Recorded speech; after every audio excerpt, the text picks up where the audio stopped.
Welcome back to the FloTrack podcast. FloTrackPodcast@gmail.com is our email address. You can find the show on Apple Podcasts, Spotify, Stitcher, and wherever else you listen to podcasts. I'm Kevin. He is Gordon. Gordon, who are you giving gold medals to in the Olympics today? Yesterday, you and Lincoln crowned Luis Grijalva. Who's going to be the surprise winner of the 2021 Olympics on today's episode? You have to keep listening to find out. That's all I got to say about that. This is, I want to say this is episode 197. Mm-hmm. I want to be a part of episode 200. So tomorrow will be 198. I think we're taking Thanksgiving and Friday off. So Monday will be 199. Tuesday, 200. Yeah. But, I won't be able to be a part of that because I'll be traveling. I'm going to California. Okay. This week. You getting content? What are you getting? No, I'm just going to visit my brother. I'm going to stick it to the governor of California and have Thanksgiving.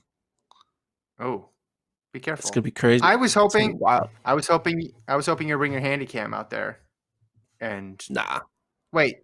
Hold on. You're going to stick it to the governor of California by having Thanksgiving after Thanksgiving? You said next Tuesday you're going to be gone. You know Thanksgiving. Well, I'm gone. Right? I leave tomorrow, and then I'm gone till Tuesday. Oh, I thought you meant you're leaving on Tuesday. I was like, no, my friend. I'm returning back from California on Tuesday. You've drastically misunderstood the calendar. Speaking of calendars, we're going to talk about the Diamond League's 2021 schedule later on in the show. But first, we had an American record this morning, Gordon. A person who's gotten a lion's share of the headlines in 2020. You said she is the breakthrough athlete of 2020. It's hard to argue that point, especially on the American distance side. Keira D'Amato's dream season keeps going. She breaks the women's only American 10-mile record, just smashes it, really, 51-21. You and I talked before the race about how the record matched up because it's a women's only record and it's a race distance that's not frequently run. So we weren't altogether surprised based on how fast she'd run the half marathon. But I think even by those standards, this is a good mark. This is an impressive mark that she laid down there. So another good addition to the resume for D'Amato. Is D'Amato the front runner for USATF Athlete of the Year? No, for the women or the men? Yeah. Or overall? Women. Actually. Not front runner, but like contender? Well, I think you've got to go. I mean, Sarah Hall's London race. Oh, should be in there. But you're right. So the sprinters didn't really run. Mid distance, you go Shelby. Oh yeah, Chris okay. Schweizer. They still exist. Now you're starting right? to. Well, now I'm starting to think. Okay. Now that's a good exercise, though. That's a good exercise, though, because when Lincoln and I were talking about the Athlete of the Year nominees, and we were just talking the men versus the women, and just different events completely took the year off, and some events were awesome this year. And the top 10 nominees had, on the men's side, Brazier was there, Lyles was there, Ryan Krauser, of course, was there. But on the women's side, it was much more distance-based. Kenya, Ethiopia, really well represented. Sifan Hassan was on there, but there wasn't American representation. So that's why I actually had to think about it, because I remembered a week ago we were talking about like who would be the American Athlete of the Year. I think it would probably be one of those women that I mentioned. But yeah, I think she'd, if you had to invite 10 people to Indianapolis or something, if that was the Monaco of USATF, I think she gets a ticket, right? Yeah, I mean Alphine, because she won the trials, but that's all she did. I know that is an important thing to win. But maybe it's Sarah Hall. I would say it's basically, I mean, Shannon Rowberry had a good year. Now that I think about it. There's some others. But like, it's all they distance. They might find a way to give Keira the award, because it is kind of wild what she's done. I don't know. She came from out of nowhere to. She came from out of nowhere all of a sudden. Sorry, what? I said most We're content in a- created award goes to Keira D'Amato yes, because for she's running sure. a lot. So everything, We gotta everything is appreciate a that. record. She's giving the fans something to watch and to eat, just to fill the void of no track and field. But yeah, anyway, back to what this. Sorry, I didn't mean to break it away to after the year, but it's kind of wild, right? This woman who was what 15th at the trials, Mhm. not really a factor at the elite level, was basically just a good sub elite athlete, and now all of a sudden it's breaking an American record. Like, it's Mhm. kind of wild. Again, there is a caveat to the American record. We got to say that up front, not to take anything away from her. It is a women's only 10 miler road record, which is not really done that often. But Yeah. she did it 51:21. The previous record was what? What was the previous record? 52-12. And then according to David Monty, the great David Monty, Molly Huddle still has the combined gender record 50-52, but that was en route to a half marathon in Houston. So you Yeah. figure, I don't know what the calculation would be. Could Huddle have run 20 seconds faster if that was a just straight up 10 mile? Could shoot 15 seconds? I don't know what the number would be. It's tough to say, but D'Amato still, I mean, if you're within that range of Molly Huddle, given where D'Amato's come from, that's a pretty dramatic rise for her. Yeah. I mean, her 51:21, if she would have kept that pace, again, it's hard to keep a pace going for another 3.1 miles. So another Right. 25% more distance. It would have been basically half US half marathon record pace. Mm-hmm. So to kind of think about it, it's like running a 1200 at 346 mile pace for the if you're a man, right? I'm doing a good old Larry Oh, you're Rawson. Go saying, down to your local track and try to figure out what this pace is. You just got to go yeah, run 3 laps at Alan Webb pace. Can you do it? yeah, I mean, yeah, yeah. could you run through? How many people could run 3 laps at Alan Webb pace? Currently in the U.S., Yeah. What is 3 laps? yeah, it What's the doesn't record? 346. 346. I think again though, I think that even when your name is getting mentioned, when you look at the other people on the list, Huddle and then Kara Goucher's got times up there. Obviously, Emily Sisson has marks that are that impressive on the road. You're in good company, regardless of it's a few seconds here, a few seconds there. Or this race is run that much, or that race isn't run that often. It's like good to be in that group of people, and then everything will probably work itself out from there. Are you running the numbers Yeah, here? it's like running a sub 250 1200 if you're a man. So like Yeah. if you're everyone that runs sub 250 in a 1200, they are elite. So Mm-hmm. um I know I'm trying to figure because it's hard. I'm trying to calculate what the hell is a 10-mile time Yeah. mean, right? Because I never think about that. So I'm doing all these calculations to say it's like running a 116 600 if you're a man. So Hey, she's obviously had a unorthodox career. Was really good in NCAA's. Again, stepped away, came back, coached by Alan Webb's old coach, which makes your 346 comparison that much more appropriate. So you got to give yourself a little more credit there, Gordon. I saw what you were doing there. A little Scott exactly. Rasco triangulation. I like it. Who's her comp? Is it Huddle? I'm inclined to say Huddle just because she's running half marathons, roads are solid, but also she's shown some versatility on the track. But or do you think it's somebody else? Yeah, I would say it's definitely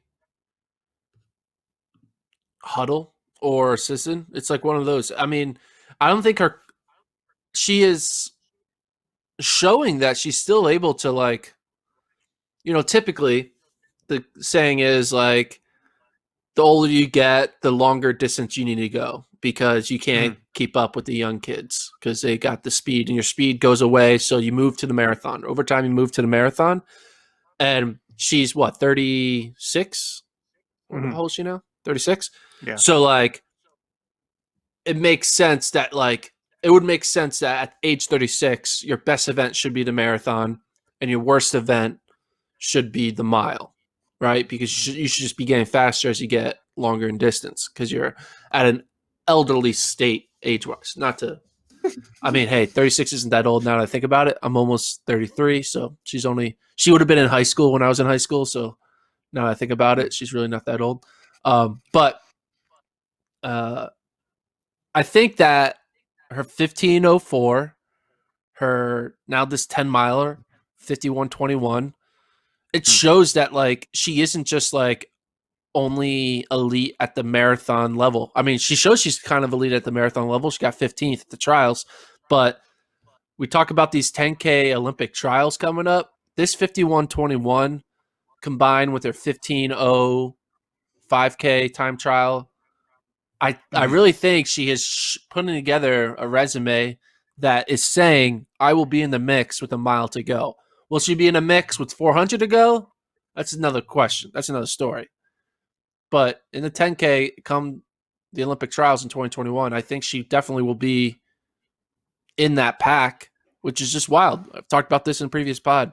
Who would have thought 36-year-old Mhm. mom in the running with 4 laps to go in a 6 mile race to make the Olympic team at Yeah, age there's two 36? questions. It's crazy. There's two questions that I still have. One, can she kick off of it? Because she clearly has the times to keep herself in the race, as you mentioned. The other thing I'm wondering is, can she keep this up until next year? She doesn't really need to get that much better to still be in the mix. Maybe fine tuning things here or there. So it's really just at this point about maintaining and making sure you didn't have your best year in a year where there were no championships. And that part, I think, is a concern for a lot of people out there, making sure that you're good in 2021 because that's the year. 2020, people aren't going to remember it in 5, 10 years. It's all going to be about what you do in 2021. So I wonder about the closing speed. I wonder about her Wait. People aren't going to remember 2020 in 5 or 10 years from now. Did you from just say a that line? athletic from a track and field perspective. We're definitely going to remember it for other reasons. I hope we forget about it. That'd be amazing. No, you know what I meant. Next I know, year, I know. next year, assuming we have an outdoor season that's a full go, right? There's going to be so many performances that completely wash away. And I shouldn't say that. Actually, that's not entirely true because Cheptegei broke world records and Mondo broke world records. But there's just going to be just the sheer An volume of influx. performances. Yeah. Yeah, it's going to feel like so much just because we had so little this year. I think about it in the same way I was listening to you guys talk about Luis Grijalva yesterday, and it's great that he's doing all this stuff. But I'm sure he would trade all of this 2020 stuff for one great signature performance in 2021 because that's when it really counts. And if Yeah. he doesn't do it then, it's going to be, well, man, he peaked in that off year though. He had that it's like people who excelled in 2010 or 2014 or 2006, sort of same scenario here. I do think though Kiara is in a different position because of her age and her story, that she's kind of Mm-hmm. just running on house money when she gets to 2021, and that if she does have Oh, a sure. Yeah. mishap, it's like, all right, whatever. I mean, you're just riding high up until then, Mm-hmm. so there's really no pressure. Like if she goes out and bombs or gets hurt, there's not gonna be like a what if. It's gonna be like you just Mm-hmm. you completed something amazing. You had a wild 2020. You know, everyone's going to look back and hate 2020. You're going to look back and be like, damn, that was the best year ever. So you Yeah. have that. You can be that unicorn in the world. So enjoy it. Right. So, uh, but yeah, But there 51. was no, So, uh, what? I was just going to say, there's no reason that she can't. It's not like she's running and winning races because no one's there. Because she's racing against the clock and all these things and putting up impressive times. So there's no reason why she can't do this again next year or continue it for just another 6, 7 months. Yeah. I mean, she's getting obviously more attention and she has the ability to set up races like this because the schedule is what it is. But it's not like she's showing up to a Diamond League in an empty stadium and no one else is in the 5,000. She's like, I'm the Diamond League champion. That's not what's going on here. Like she's testing herself continuously against the clock, and every time she runs, she delivers. It's quite remarkable. I wanted you to do a cool thing, an exercise that you like to do, which is go back in the history books and try to draw parallels here, because she was ninth. So 14 years ago, Gordon, she was ninth in the 5,000 at the 2006 NCAA Outdoor Championships. Actually, or do you want to do cross country? She was sixth in 05 cross country. So you could go back if you want to find somebody 21 years ago. Or wait, hold on. 05. Let's see. It'd be 16 years ago. Who will be the Keira D'Amato, basically, is what I'm asking, of like 2035? That's what we need to figure out. All right, let's look it up. So I refreshed my memory on So in 05, she was sixth in cross country. So that was 15 years ago. So I guess if you look at who was sixth this past year, and Erica Burke was Erica sixth. Burke. So here's the thing though about Erica Burke. She already did the mom thing. So she kind of. That's right. Okay. So it is Courtney Wayment is fifth, Erica Burke sixth, Whitney Orton seventh. Looking at this field, I think the one who is most likely to like because you got to have like who's gonna like retire and then come back, right? Mm-hmm. I mean, right now, if you look at the list, Wendy Colati, she's not gonna leave and come back. Alicia Monson, no. Katie Izzo, no. Taylor Warner, no. Courtney Wayment, I would say Courtney Wayment. That's the name. She is going to be running incredible times in 2035. Courtney Wayment. That's my. Do you know what? She got fifth. Just what's wild about D'Amato too? In college, she's coached by Matt Centrowitz, senior, and then now she's coached by Rasko, Webb's coach. She's just intersected with all these like legends of the sport. It's a pretty interesting story. Does she have a sponsor? No, they were talking about that on the broadcast. She has, I think she has an agent now, but I don't think she has a sponsor yet. I would guess that's going to change here pretty soon. I know at trials, get on that. she ran in a Tracksmith jersey because we pulled a photo for that to use. But I mean, she might be getting a couple bucks here and there. And she was running what type of spikes that she wore? Was she running in Nikes? Well, she was running in the. I don't know if it was the Alpha Flies or the Vapor Flies, but some sort of flies is what she was racing in this morning. What were you going to say before? I cut you off like 10 minutes ago. You probably don't even remember with my thought exercise of trying to figure out who the I'm trying to figure. I'm looking at this list of women's names. All right, let's look at 2018 because that's really 16 years ago because we're having a skipped year. So let's look at the 2018.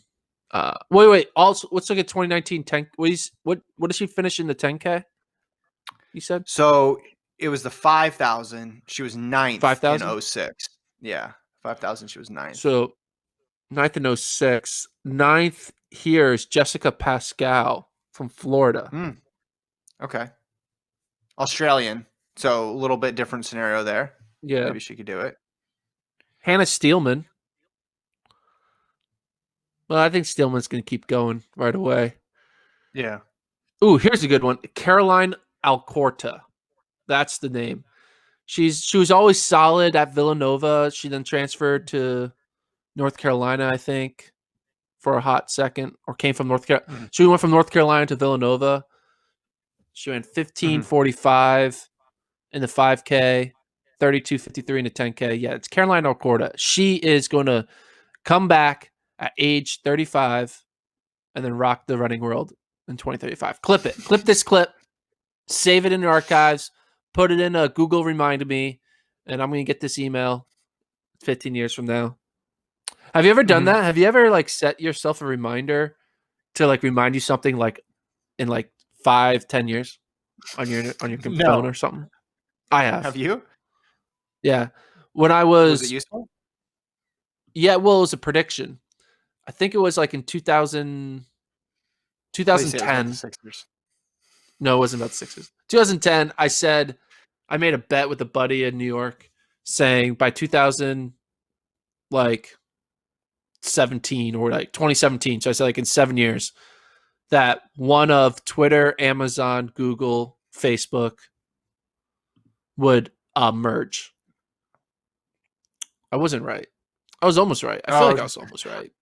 I thought you were going to say one of them went under. You were very wrong. No, Sorry, no. man. I felt like one of them was going to merge with another, but it never happened. I mean, you could argue Instagram merged with Facebook, so that's a thing, right? But did you list I don't that? know. That was my prediction. So okay, I felt like Google and Amazon were going to come. I thought Google and Amazon were going to combine forces and just like take over the world. I am remembering now. I did set myself a reminder, and it was that Amazon and Whole Foods were going to combine. I was really ahead of the game. I don't know how I nailed that one. It just made sense at the time. Amazon first came out. It was books, and I thought, what's the natural partner for a company that ships books? Well, it's produce. Really expensive. It's really expensive groceries. It just makes sense. So, remind me, it worked again. Any last thoughts on this race on D'Amato? How did Seidel do? She was in the 53s, and that's another reason why I thought this was impressive. Is Molly Seidel? I don't know how seriously she was taking this race, but D'Amato finished and was like taking pictures with everybody in her family for a couple minutes before Molly Seidel came across the line. She beat her by a sizable margin. I know Seidel's a marathoner, but she's one of the best runners in the United States. So D'Amato handling her same way in that 5K that wasn't measured or certified. So we don't know if it was a 5K that she ran last week. She beat, Aisha Pratt, Steph Bruce. She's beating people who are really good by big margins. So all indications are if we had a US champs right now, D'Amato would be where you said she would be, in the mix in the 10,000 with a mile to go. We need Keira to like pick up the mic and start calling out fellow US women distance runners saying, "Why are you afraid to race me? Come get some of this. You're scared of this smoke." Like, just like call out the whole Jerry group. Be like, "Yo, Jerry, why are you hiding your athletes from me? I'm over here running." Just like go really wild. That's what our sport needs. What if she secretly was doing that? What if she had a bunch of like internal text messages with some of her friends, being like, "Shelby who?" Or something like that. That'd be hilarious. Okay. I hope she does. That brings me to my next point, because she's riding the hot hand. And this is another reason why I like what she's doing. And you can tell she doesn't have 10 years of professional running in her, because she'd be super cautious if she did. And instead, she just is entering every race she can. She's entered in the track meet race, which is coming up here in a week and a half or so. Weeks. Yeah. Yeah. And she's in is she in the 5 or the 10? I believe she's in the 10. So let's see who's in that field. You tell me if there's anybody who can beat her in this race. I'm going to guess it's going to be pretty tricky. So the 10 in the sub 31:30 group: Aaliyah Gray, Alicia Monson, Anna Rohr, Anna Marie Blaney, Brenda Flores, Danielle Shanahan, Elena Tabb, Ellie Hines, Erica Kemp, Jackie Smith, Kellen Taylor, Laura Thweet, Laura Galvan, Lauren Paquette, Maggie Montoya, Etsede Baisa, Natasha Rogers, Sarah Pagano, Sharon Lucchetti, Steph Bruce, Wayne Kaladi, Katie Izzo, Rachel Schneider, Callie Logue, Emily Durgan, Hannah Everson, Rachel Johnson, Olivia Pratt, and Amy Davis. Dude, this is impossible. No, there's a couple names here. There's a couple names that are a step up here that are going to really test her. One of them, obviously, is Rachel Schneider, who's made U.S. teams, made the 2019 U.S. team in the 5K, right? Taylor, Kellen Taylor is another one who'd be legit. I think D'Amato is the favorite just based on what she's done, but this would be another, step on the ladder for her if she gets this win. Yeah, it's gonna be interesting. Did find out all the college kids who are running in that race, I think they're running unattached. So I don't think they're going to be able to count it as a college record, which is unfortunate because I'm sure Waney might be in shape to run something fast, and obviously Cooper Tier and Luis Grijalva could run a fast 5K. But regardless, anyway. This is basically, well, Waney and Izzo still have eligibility, but Monson left. I was saying you're almost recreating, in part, the NCAA meet from last year in this field with a bunch of other people thrown in there. It's gonna be a good race. I'm excited to check it out. Do you see? I listen to your guys' podcast, unlike Lincoln, who doesn't listen to anything. So when you tell him erroneously that I said Nico Young's gonna break 13:30 in this meet, and he's like, "What? That's crazy." Number one, it's news to him because he doesn't listen to the show. But number two, if he actually listened to the show, he'd know I'd said, when you asked the question, I said he'd do that by the end of his freshman year. By July 2021 is what you said, not right now. But you guys all jumping ship on Nico, and I don't think it's cool. All right? The guy has one one off race in his first couple months in Flagstaff, and everybody's bailing on Nico. Lincoln thinks he can't run under 13:30. You tell me he can't be within 5 seconds of German Fernandez his freshman year? He'll be fine. Nico believers, stand with me. Yeah. Stand with me, Nico believers. His coach, Mike, told me that he did have a really good workout that week. So it's not like he's struggling. So the 809, I don't think, is indicative of his ability. Well, anyway. I know. Yeah, I know. I'm again, I'm not going to back off because I'm sorry. I'm sorry for 103. No, it's fine. I'm sorry for misrepresenting. I'm sorry for misrepresenting your podcast takes in the Lincoln and Gordon podcast.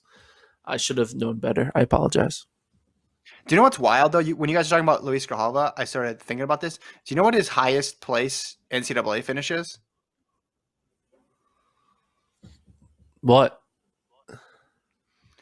I don't know. I'm asking you. Do you know what it is? Oh, it's. No, I think it's. Well, you said it like you had you're ready. You had that stat ready to throw at me. Okay, let's look 14. At it. All right, so 14. He was 52nd. He was 52nd in cross. Then he was 15th outdoors in 2019. Then he was 14th indoors in 2019. So second to last.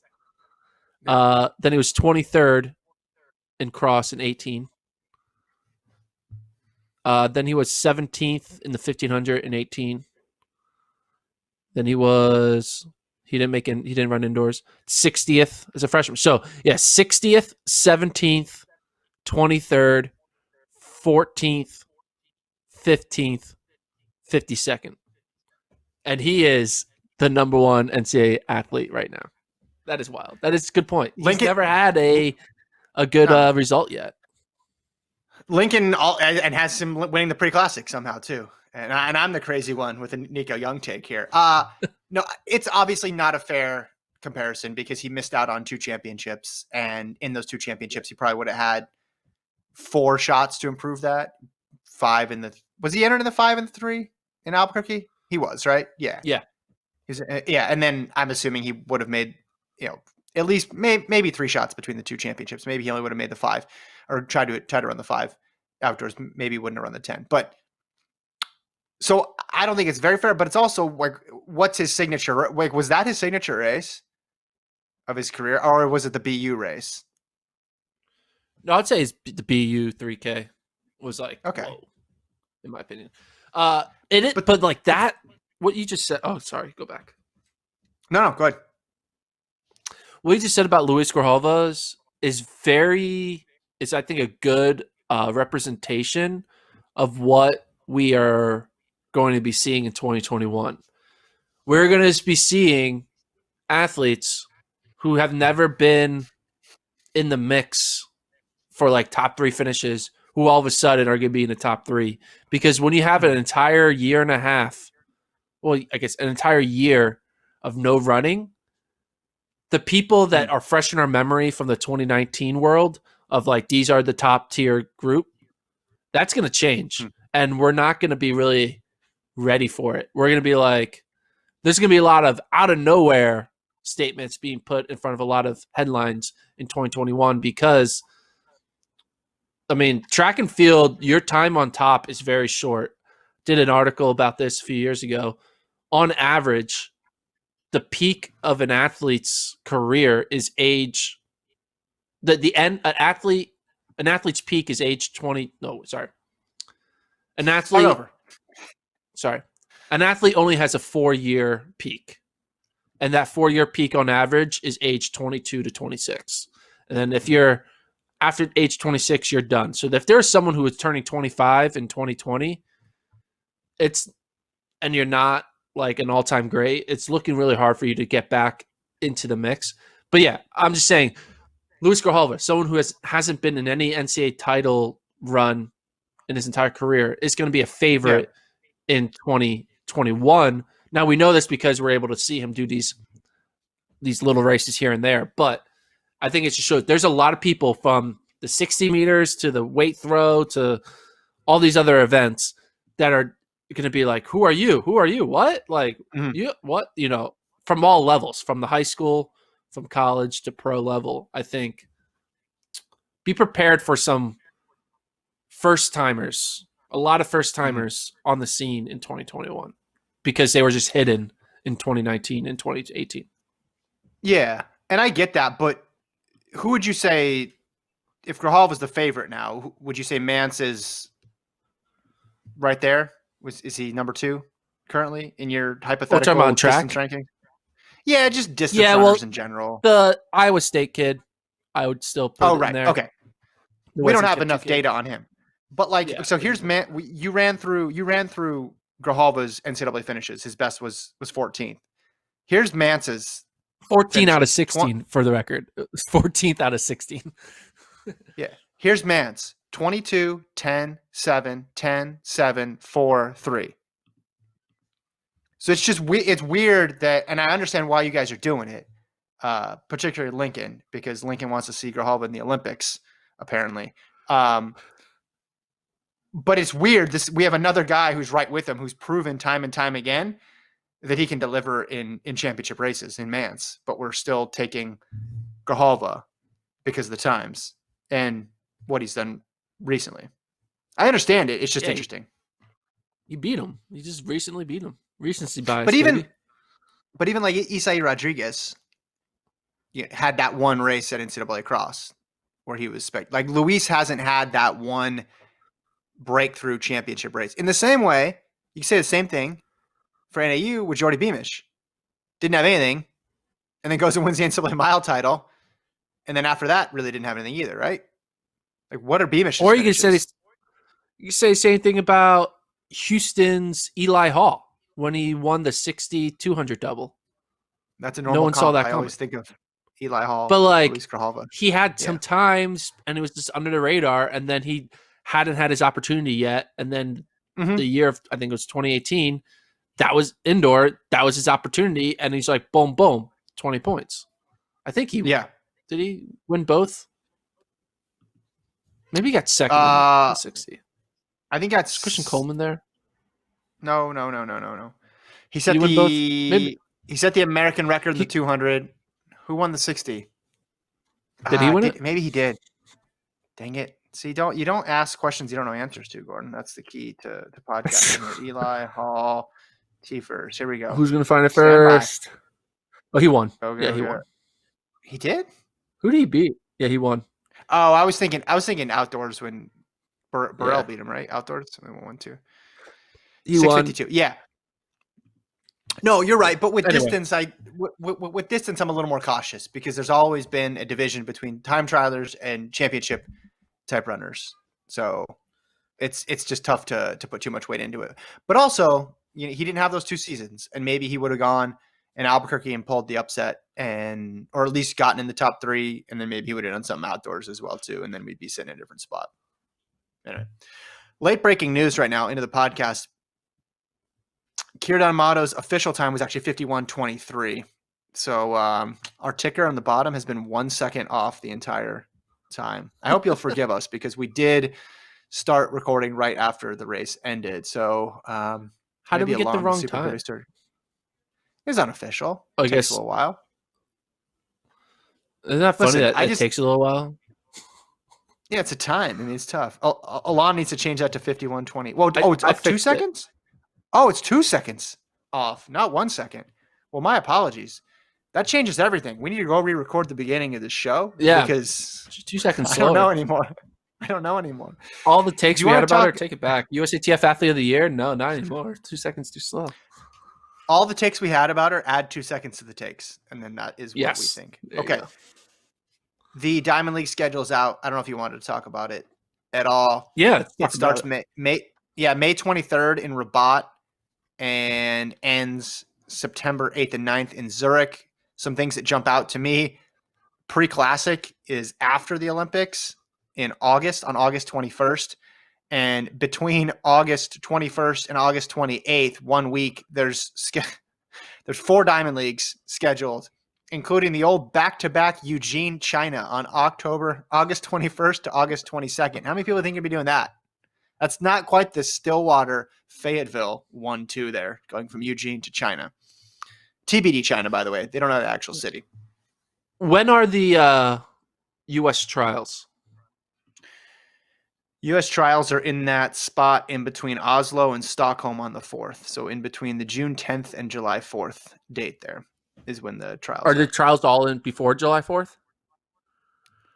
Yeah, it's the very end of June and the very beginning of July is when the trials are. So will someone be able to US. go to Stockholm? Would that be too close? Theoretically, but I don't think that they would. I mean, that would be a quick turnaround. So it But goes most from of the. the Oh, actually, hold on. basically No, people are going to go to. Sorry. 27th, 16th to the 27th. Okay. So they So could. that's cool. So You're that right. means athletes will be able to go to Stockholm, Monaco, and London before the Olympics. Yes. Yeah, because they'd have a whole week there, and that's probably Yeah. what some of them would do. I know this is how it has to be, just because the way the Olympics are when they're smack dab in the middle of the summer. But having like more than half of the Diamond League schedule after the Olympics, I Yeah. never like it when it breaks down that way. Yeah, Yeah, it's like actually, exactly half. There's 7 before, like 7 after. if you win the Olympics, do you even bother running the rest of the Diamond League? You're kind of like whatever, right? Or like say you or like even if you lose in the Olympics and then you go on to like dominate the Diamond League, it's kind of like, well, that's cool, but I should have done it. Like what's Mm-hmm. worse? Like losing the Olympics and then dominating the Diamond League, or winning the Olympics and getting smoked in the Diamond League? Oh, Or what's better? I what's don't know. worse? Like What's better is winning the Olympics, and then you don't care. You yeah, pick yeah. up those sweet, sweet appearance fees, and you travel all over Europe, and you're chilling because you have a gold medal in your back pocket. That's what you do. That's why people continue to run it.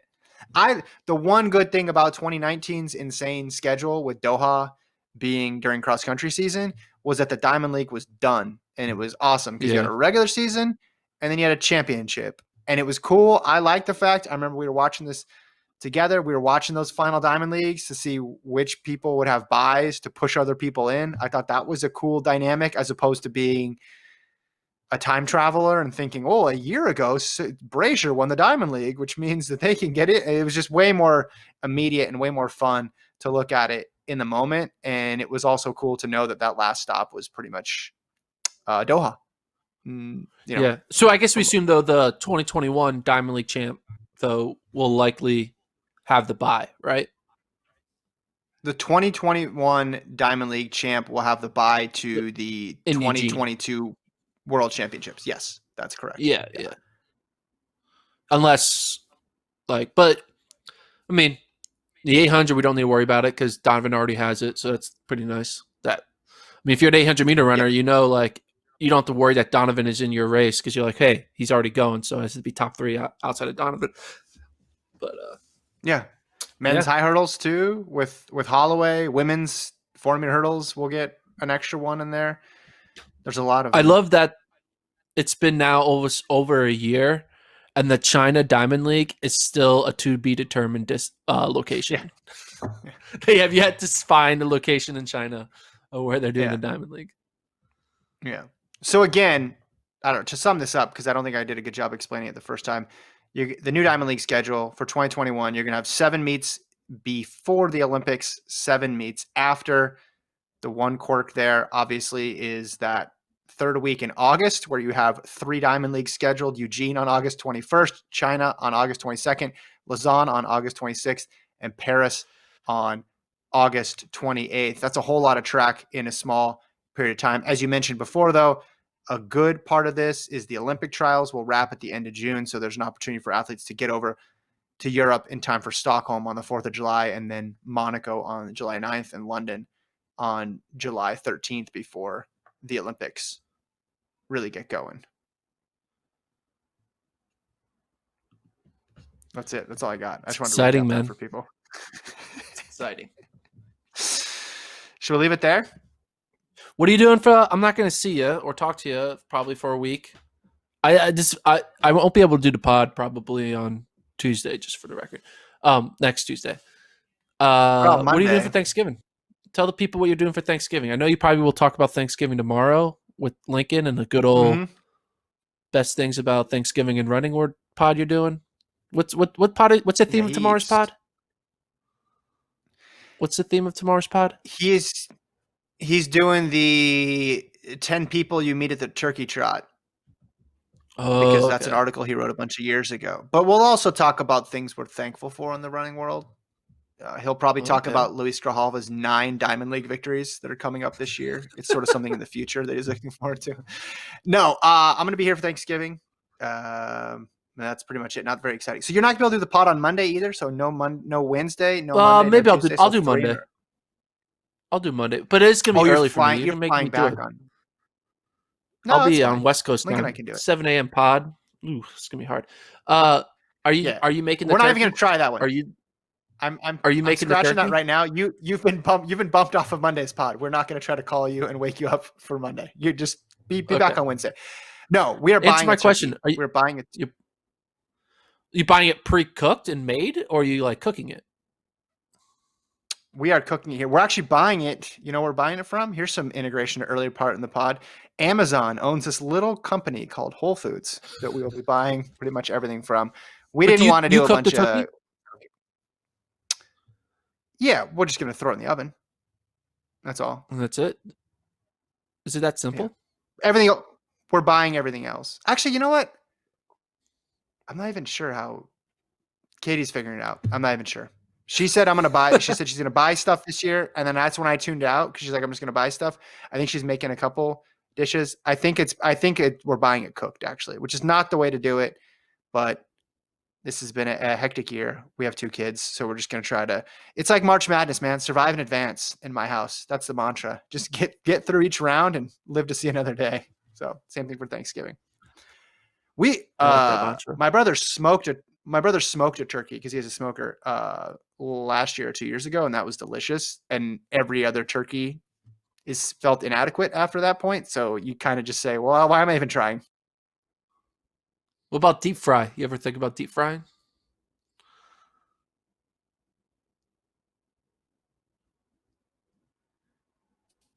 Looks like I would love to. Yeah, but I heard deep fry, and now I'm in on that. Have you had it before? What's that like?